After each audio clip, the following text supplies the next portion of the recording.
Je pense que Marcus Rashford serait fier de nous jusqu'à présent. Marcus Rashford! Après avoir acheté sa Rolls-Royce Race qu'il a accidentée, nous l'avons fait rouler dans la dernière vidéo. Ouais! Regarde cette Rolls. Mais aujourd'hui, les choses vont devenir beaucoup plus difficiles. Cette Rolls a encore des tonnes de défauts. Je n'ai pas de frein. Tous les voyants du tableau de bord sont allumés. C'est une blague. Nous avons réussi à monter un châssis avant, un châssis arrière, une suspension, un différentiel, des radiateurs et encore bien d'autres choses. Ça me tue. C'est en train de me tuer. Mais nous oublions les parties les plus importantes. Cette race a beaucoup de dégâts structurels dans le plancher du coffre, sur la custode arrière, et nous savons déjà combien cela coûte. 8 959,91 livres sterling. Et la seule façon de rentabiliser ce projet, c'est que je le fasse moi-même.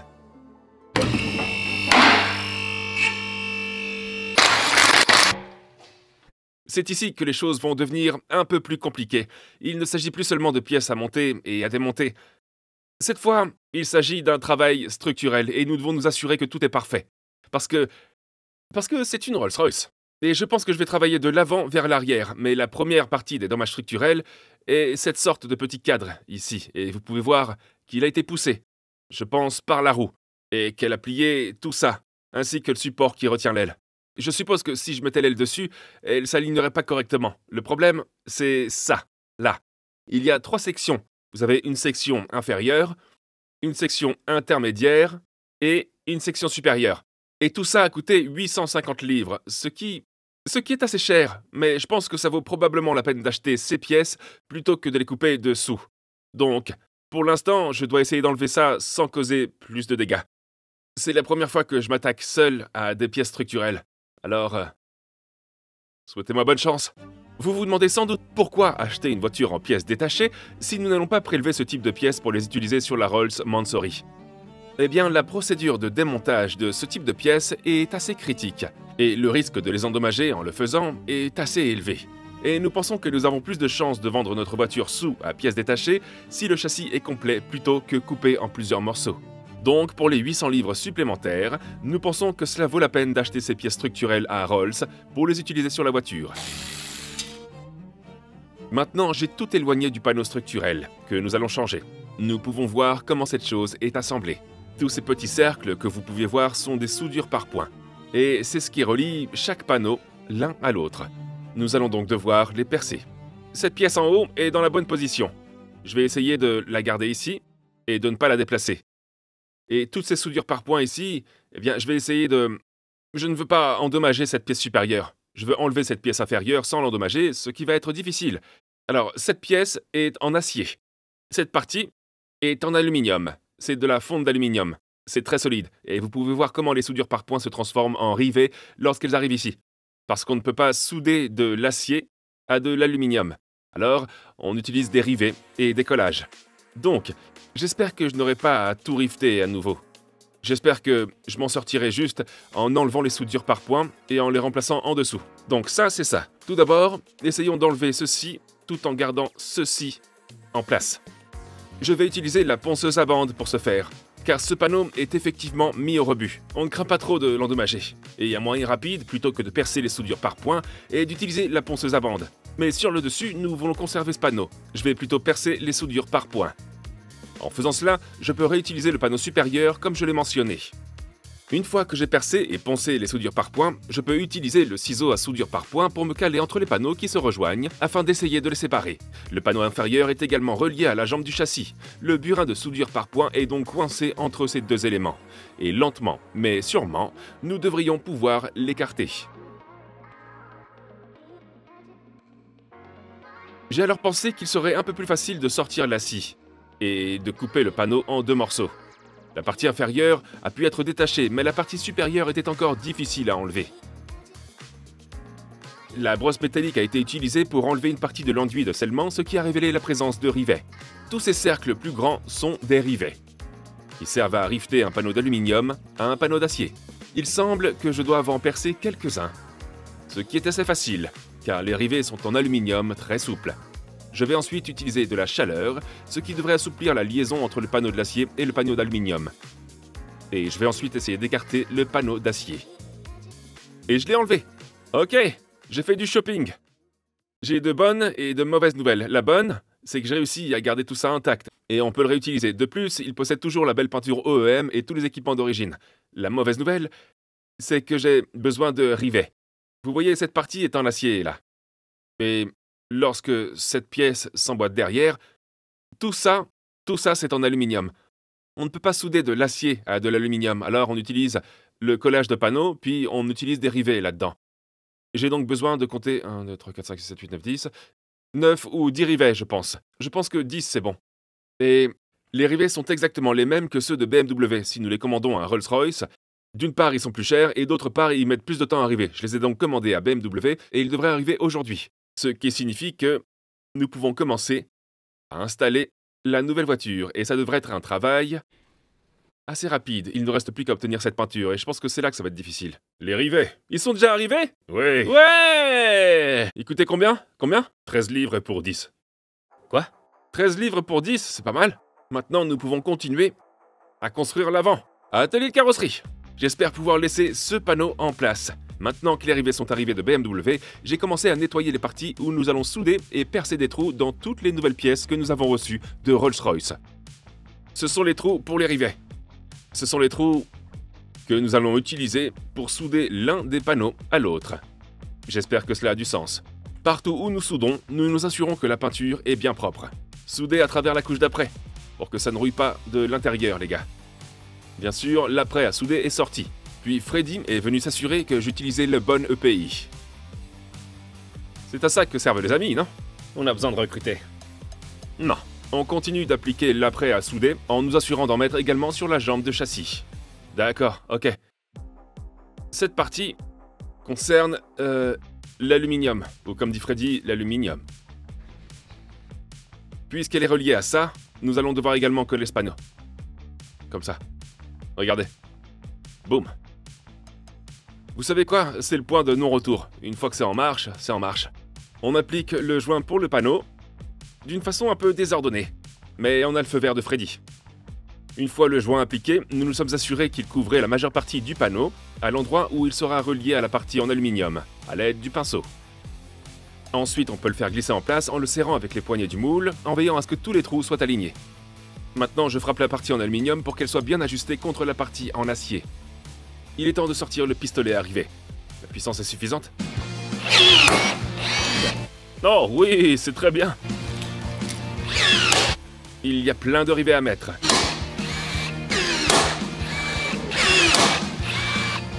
C'est super facile, moi-même je pourrais le faire. Vas-y alors. Tu veux que je le fasse? Vas-y, vas-y. Le caméraman pense qu'il peut le faire. T'es prêt? Ouais. Ok, c'est peut-être pas si facile. Boum. Et nous devrions avoir tous les rivets en place. Ce ne sont pas les mêmes rivets que ceux utilisés en usine, mais ce sont les mêmes que ceux utilisés par Rolls ou BMW pour réparer les panneaux. Et je pense qu'ils sont plus solides. Venez, venez, venez. Oh, ça a l'air bien. Oh, oh. Est-ce que je peux donner un coup de fil à Jack maintenant? Mec, c'est bien, c'est bien. Ouais. Maintenant, je fais un mic drop et je m'en vais. Je vais maintenant souder le nouveau panneau sur l'ancien. Comme nous avons déjà beaucoup travaillé sur la BMW M3, je commence à m'améliorer. C'est une bonne chose que nous ayons gardé ce panneau supérieur en place, car je pouvais être sûr que tout restait au bon endroit lorsque nous souderions le nouveau panneau. Il ne me reste plus qu'à passer le reste de la journée à souder tous ces panneaux. Et ça a l'air plutôt bien. Une fois que j'ai réalisé toutes les soudures, il faut commencer à les nettoyer. Je ponce le dessus de la soudure pour m'assurer qu'elle est bien lisse et plate. Presque comme l'équipement d'origine. Enfin, si on peut s'en rapprocher le plus possible. Après cela, nous allons masquer la zone, car nous ne voulons pas mettre la peinture sur le moteur, ou tout ce qui l'entoure. On sort l'après Edge Primer qui est utilisé pour le métal nu. Cela devrait empêcher les soudures de rouiller à l'avenir. Une fois que j'ai apprêté la zone, je peux commencer à utiliser l'enduit de scellement. Ce produit est appliqué entre deux panneaux pour sceller l'espace et empêcher l'eau ou la saleté de s'infiltrer entre les deux. Et j'essaie de faire en sorte que cela ait l'air le plus OEM possible, mais l'essentiel est qu'il fasse son travail. Ouais, ça a l'air bien pour être honnête. Ça a l'air bien. C'est décent. Ouais, Je pense qu'une fois qu'il y aura un peu de peinture, ce sera authentique. Il y a aussi un peu d'étanchéité à faire en bas. Je mets ce mastic à l'endroit où il était avant que je n'enlève les panneaux. Et une fois que le mastic sera sec, je passerai autour avec de la peinture que j'ai fait mélanger chez le carrossier, ce qui correspond assez bien. Et enfin, l'huile de cire. Cette huile sera pulvérisée de l'intérieur des panneaux pour les empêcher de rouiller de l'intérieur. Je suis content. Je suis vraiment content. C'est la première chose que j'ai accomplie sans avoir aucune aide de personne. Je pense que t'as réellement fait un bon travail. Merci. Merci, Matt. Ouais, vraiment bien. Par contre, faut pas s'approcher. C'est pas... Faut pas s'approcher de trop près. Non, faut pas s'approcher de trop près. Mais... le truc, c'est que c'est recouvert par une aile. Donc, le travail est fait, c'est scellé, c'est peint, et j'en suis très satisfait. Et si ça va bien, je ne peux que m'améliorer. Imagine, dans 5 ans, mes réparations. Si ça, c'est la première année.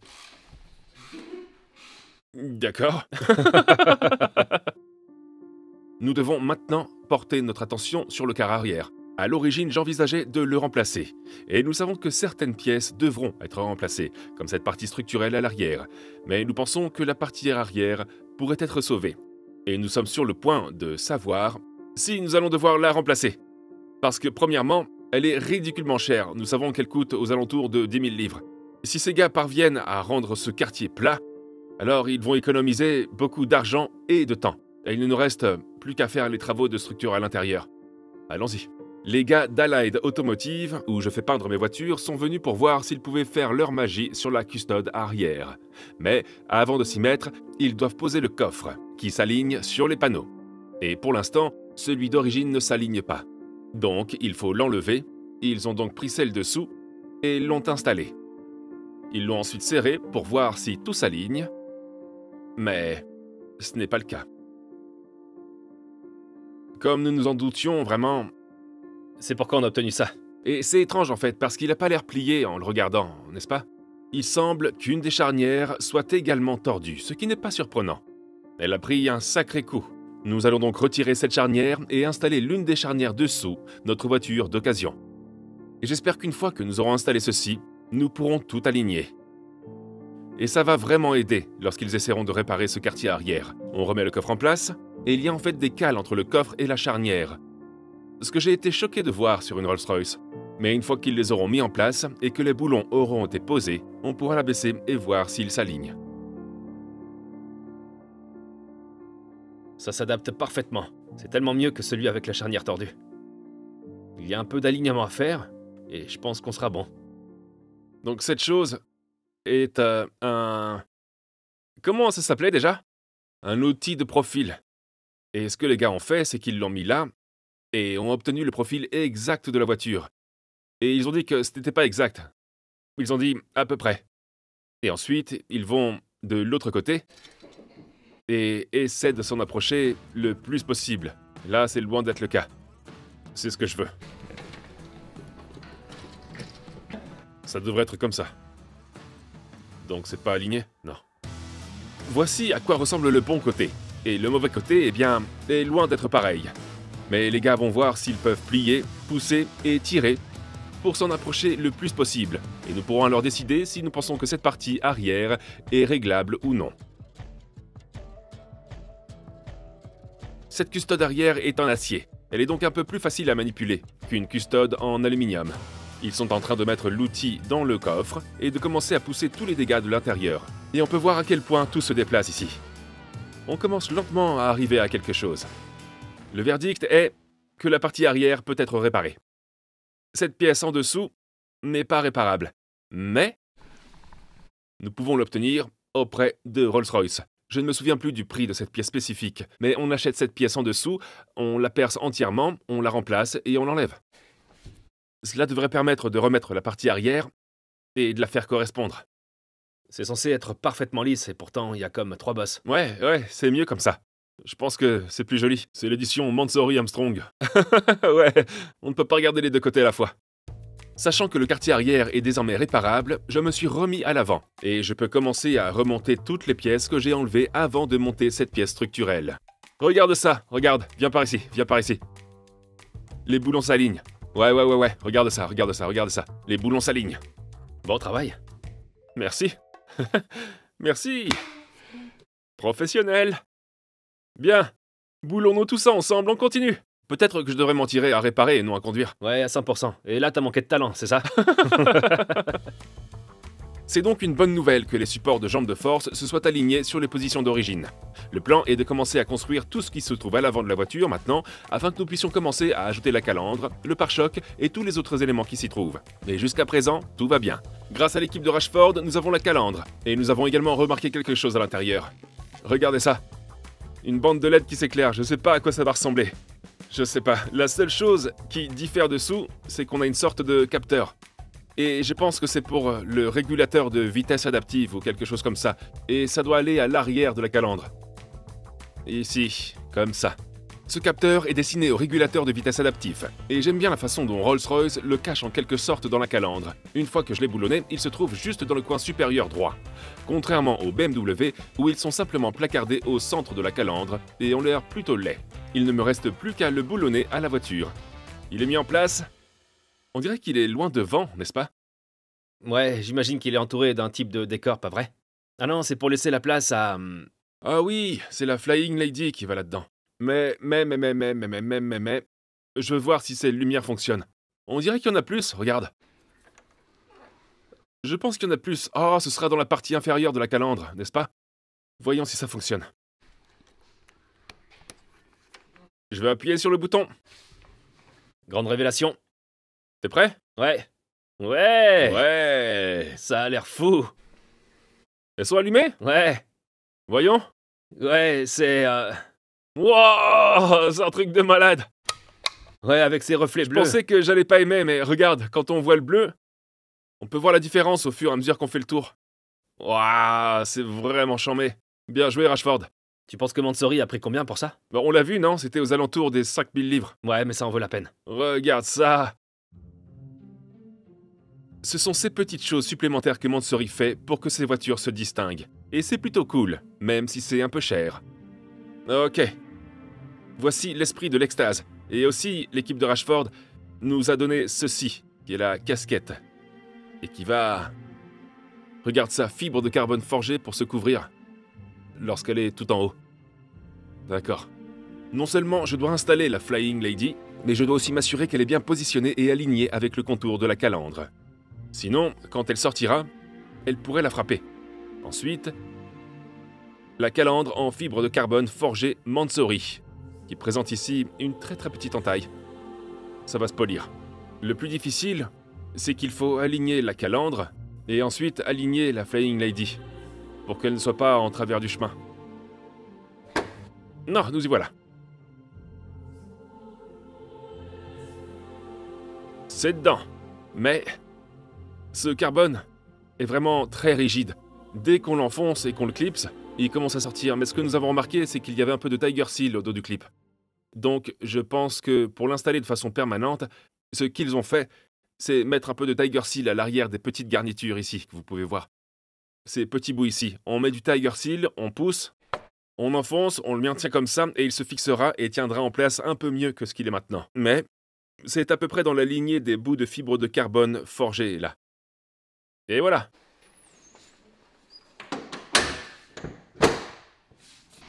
Eh, c'est pas si mal que ça, en fait. Je pense que le capot est desserré. Regarde ça, ça a déjà l'air mieux. J'ai fait une erreur. Ça se fixe en fait sur le pare-choc. Il faut donc que je continue après ça. Alors... Mais avant de poser le pare-choc, il faut installer les phares. Et l'équipe de Rashford nous a dépanné avec le phare, ce qui était pas mal. Je crois qu'on a oublié de le montrer le jour où on est arrivé, mais nous avons dû... Mon père a réparé quelques languettes. Regarde celle-là. Donc... Oh mon Dieu. Ouais, c'était soit ça, soit 3500 livres sterling de plus pour un seul phare. On sait même pas s'il fonctionne. Espérons que ce sera le cas. Mais lorsque nous avons commencé à monter le phare, nous avons remarqué que quelque chose n'allait pas. Oh non! Ils ont changé quelque chose. Ah, c'est gentil de leur part, je suis content qu'ils aient fait ça. Il semble que quelque chose soit différent. C'est juste ce support-là. Ce support est fixé sur ce point. Il est fixé là. Oh, il est soudé. Il est soudé là-dessus, et il se visse là-dessus. Il semble qu'il y ait une différence entre le support de phare dessous et le support de phare de la Rolls-Royce Mansory. Nous avons mesuré la longueur de celui qui s'est détaché dessous. et celui de Mansory qui était beaucoup plus court pour s'adapter évidemment au phare du facelift. Voici la pièce dessous. Et voici la partie de Margaret. Vous pouvez voir que, eh bien, c'est à peu près identique. C'est à peu près la même chose. Donc il doit s'agir simplement de ce bout qui sort, qui est un bout boulonné sur Margaret, alors que ceci est tout soudé sur Sue. Alors, ça doit être comme... Regardez, tout est soudé là-dessus. Mais celui-ci peut se boulonner. Alors je vais mettre celui-ci, et mon père s'occupe de l'autre là-bas. Et on verra comment on peut progresser. Ainsi, la pièce d'origine qui se trouvait sur la voiture au départ est remise en place. Et on allait devoir ensuite replier le support du phare qui avait été tordu lors de l'accident. Round 2. On a remis ça en place. Un peu de flexion, de torsion, de manipulation. Et on l'a remis, on a laissé un peu de lâche pour pouvoir le déplacer. Et maintenant, on va faire la deuxième tentative pour mettre le phare en place. Nous y voilà. C'est la deuxième fois qu'on le fait. Oh, on n'a pas encore le support. Troisième tentative. Grand moment. Les phares sont allumés. On veut voir si Rashford nous a escroqués avec un mauvais phare. Oh, d'accord. C'est les phares latéraux. Ouais, les phares latéraux sont allumés. Le phare principal? Il ne nous a pas escroqués. Maintenant, il faut mettre ce pare-choc. Mais le pare-choc, c'est absolument fou parce que, tu sais, il y a toute cette lumière. Et nous devons essayer de déterminer ce qui relève du marché d'occasion et ce qui relève de la vraie Rolls-Royce. Mais je pense qu'il nous manque quelques éléments. Et tu vois toutes ces petites boîtes ici? Ces boîtes, je suis presque sûr que ce sont des trucs comme ceux de Mansory. Et il y aura de la lumière supplémentaire. Et des LED partout. Mais regarde la quantité de prises. 1, 2, 3, 4, 5, 6, 7, 8, 9, 10. 10 prises pour un pare-choc avant. Et tout ce qu'il contient, ce sont 2 clignotants et 2 feux de jour. La première étape consiste à trouver où sont passées toutes ces fiches et à les brancher. La deuxième étape, aligner le pare-choc. Le pare-choc avant est un peu endommagé, mais il semble s'en être tiré à bon compte, étant donné que l'accident était si grave. Mais tous ces dégâts seront réparés une fois que nous aurons peint la voiture. Ça a l'air bien. Elle ressemble beaucoup plus à... Elle a plus de gueule qu'avec les pare-chocs de départ. Tu comprends pourquoi je me sens comme... Margaret n'était pas un nom approprié pour elle avec ce pare-choc. Maggie? Non. Qu'est-ce qui ressemble à un nom de gladiateur et qui commence par la lettre M? Marie? Plus de prises électriques à brancher, et puis c'est reparti pour le contour de la calandre en fibre de carbone forgée. Cette partie avant aurait coûté à Rashford plus de 30 000 livres sterling. Grand moment.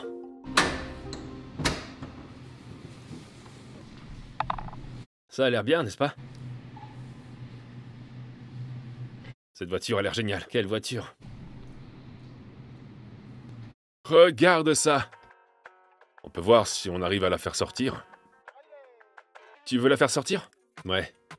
On est sur le point de voir Margaret sortir. Ok, nous y voilà. Soit elle va sortir, soit elle va casser la calandre. C'est parti! Ouais!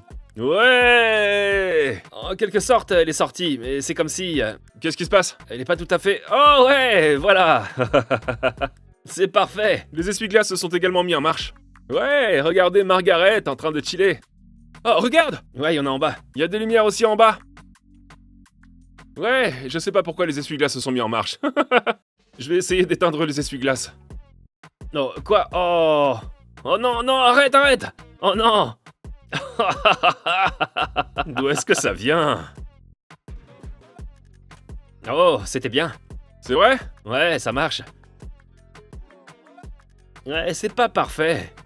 Faut juste la faire revenir un petit peu plus. Mais ça a du caractère parce que tu sors comme... Ici, il y a un bouton pour les feux de calandre. Et ici, il y en a un pour les feux de jour. Donc, si je clique sur les deux, c'est un peu comme un flex supplémentaire si vous avez une Rolls-Royce Mansory. Boum, boum, boum. Regarde, regardez ça. Comment est-ce qu'on ne peut pas vous voir arriver maintenant avec ça? Toutes les lumières sont allumées en bas. Il y a des feux de jour ici, des feux de jour là. Et puis, il y a toutes les lumières imaginables en dessous. Oh, c'est pas vrai. C'est Mansory. C'est juste fait pour être absolument dingue. Prochaine étape. Monter cette porte pour que les gars puissent s'occuper de la partie arrière. Nous nous occuperons également des airbags. Mais pour mettre la porte, il faut la sortir de la rampe. Pour la faire sortir de la rampe, nous voulons des freins. Maintenant, Matt est allé chez Rolls-Royce et a eu un aperçu de la façon dont nous pouvons réparer les freins sans utiliser l'outil de diagnostic. Même si dans la dernière vidéo nous avons réussi à faire rouler la voiture, nous n'avons pas pu obtenir de pédale de frein. Nous avons purgé les freins plusieurs fois pour essayer de faire sortir tout l'air du système de freinage. Mais peu importe le nombre de fois que nous l'avons fait, nous avions toujours une pédale molle et spongieuse. Lorsque vous appuyez sur la pédale de frein d'une voiture, vous poussez un piston à l'intérieur du maître-cylindre, qui pousse alors le liquide hydraulique le long des conduites de frein jusqu'à l'étrier de frein, qui pousse alors un piston, lequel pousse les plaquettes de frein sur le disque de frein. Le problème, c'est que s'il y a de l'air dans ce système, les freins deviennent spongieux. La meilleure façon de l'imaginer, c'est que vous pouvez écraser un ballon de football contenant de l'air. Si vous essayez d'écraser un cylindre rempli de liquide hydraulique, il ne s'écrasera pas. Il sera solide comme un roc, et c'est ce que nous voulons que nos freins ressentent. Comme le système de freinage de la Rolls-Royce est très complexe, il y a un système ABS stocké sous la voiture, et nous pensons que c'est lui qui recueille l'air. Et généralement, pour purger les freins d'une Rolls-Royce, vous devez avoir un ordinateur spécial qui purge lui-même les freins. Mais lorsque Matt est allé chez Rolls-Royce pour récupérer des pièces, ils nous ont indiqué un moyen secret de passer outre. Tu veux un frénomètre qui génère une pression d'au moins 2 bars. D'accord.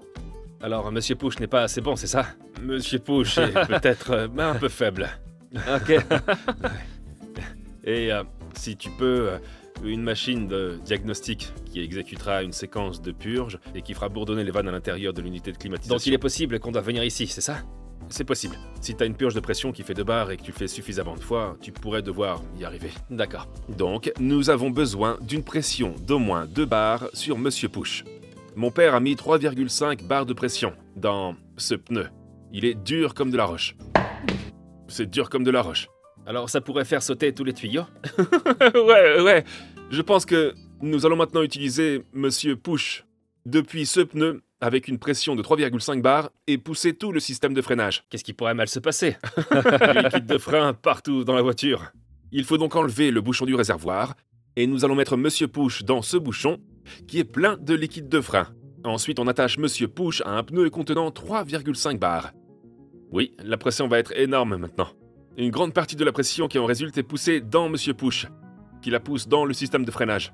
D'accord, c'est tout. Maintenant, il faut espérer que nous ayons assez de pression pour contourner le fait de le faire électroniquement. Bien, de l'air va-t-il s'échapper? Il y a un peu de bulle. Ouais, je pense que c'est le cas. Matt et moi, on a fait ça plusieurs fois. Et ça n'a pas fonctionné? Ouais, ça n'a pas marché. Alors pourquoi recommencer? Cette voiture est encore sous garantie. Donc, dans le pire des cas, si nous la réparons et que nous la ramenons à Rolls-Royce et que nous disons que la pédale de frein n'est plus là, ils pourraient la réparer sous garantie. Ouais, c'est une bonne théorie. Ils ne sauront jamais non plus qu'elle a été dans un accident, parce que même s'ils l'ont fait, s'ils l'ont vérifié sur Car Vertical, ils ont vu les photos des dégâts, et là ça pourrait jouer à notre encontre, mais j'espère qu'ils n'utiliseront pas Car Vertical. Mais vous pouvez bien sûr voir le rapport, qu'il s'agisse d'une voiture dont le titre est complètement vierge, où il n'y a pas de financement en cours, pas de fraude au kilométrage, et qu'elle n'a jamais été impliquée dans un accident, car l'assurance a fait une folie complète sur elle. Vous pouvez aller voir ça dans les épisodes précédents, on en a parlé, il n'y a pas de catégorie d'assurance.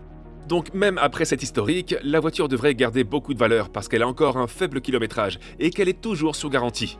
Il n'en sort rien, toujours pas de succès. Un autre aspect intéressant de Car Vertical est que vous pouvez voir une chronologie complète de la voiture, chaque fois qu'un propriétaire a changé ou qu'une immatriculation privée a été mise. Et vous pouvez aussi voir si elle a été enregistrée comme étant volée.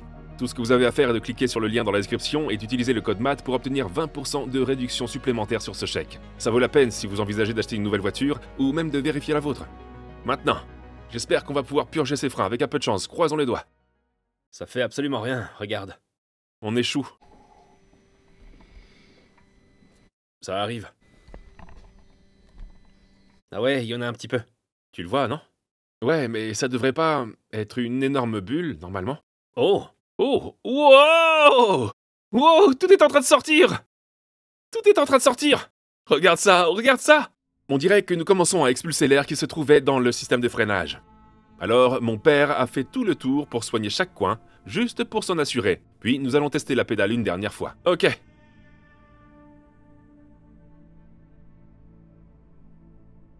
Oh! Ouais? Ouais! Ouais! Regarde ça! Ouais, regarde ça! Viens voir ça! Ça marche? Ouais! Ouais! Monsieur Push! Ça a marché! Qui aurait cru que Rolls-Royce aurait raison? Regarde-moi ça, cette pédale de frein. Alors, tout le monde sait qu'on n'a pas besoin d'un outil de diagnostic pour le faire. Il vous suffit d'une pression de 3,5 bars pour y arriver. Ouais, on a une bonne pédale de frein là. Excellente nouvelle. T'as vu ta bouteille? Le fond a été aspiré, elle ne tient plus debout. Ok, les roues sont en place, continuons et on s'occupera des airbags à l'intérieur.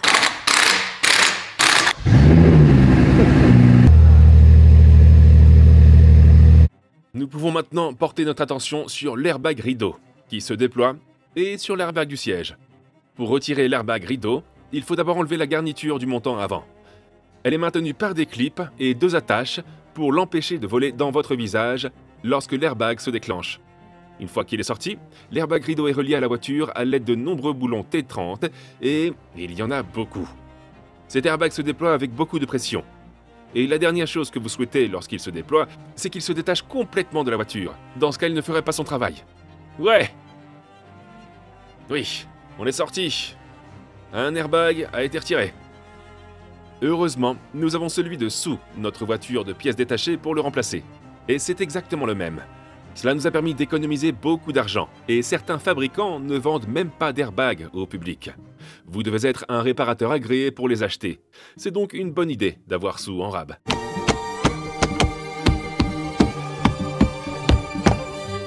Et voilà un airbag rideau qui a été installé. Ok, l'airbag du siège. Donc nous pensons, contrairement à certains airbags, qu'ils endommagent le tissu même du siège. Je pense que vous pouvez toujours déboulonner cela, mettre un nouvel airbag et conserver cette partie de la garniture. On espère en tout cas parce que c'est du Mansory.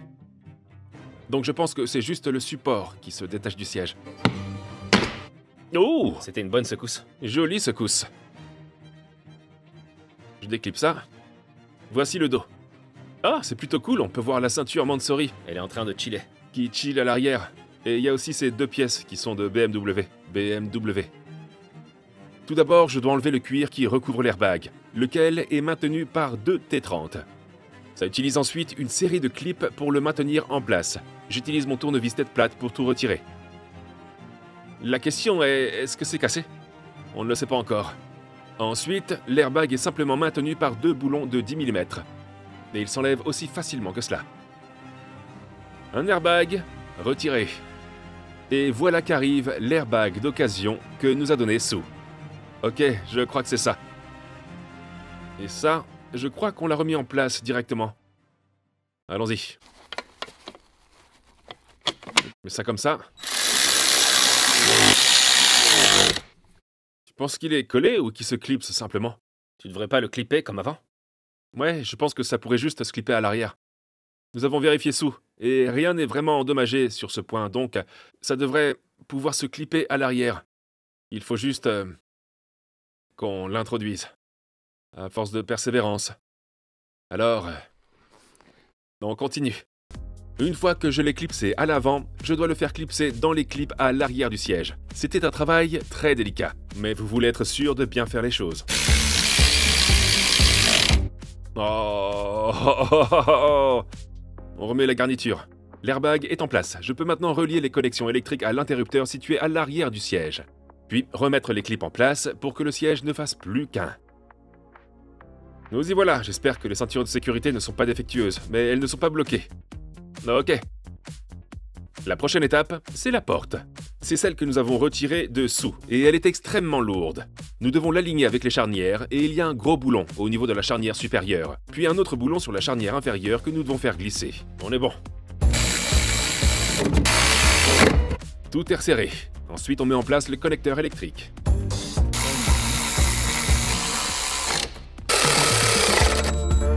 Parfait, je dirais. Oh! Regarde ça! Regarde la couleur! Elle ressemble à la voiture des In-Betweeners. Ouais, c'est vrai. Et cette partie est également en chrome. Maintenant, nous allons sortir la Rolls à l'extérieur afin de pouvoir inspecter son nouveau look. Et peut-être même lui faire un petit tour. maintenant que nous avons des freins.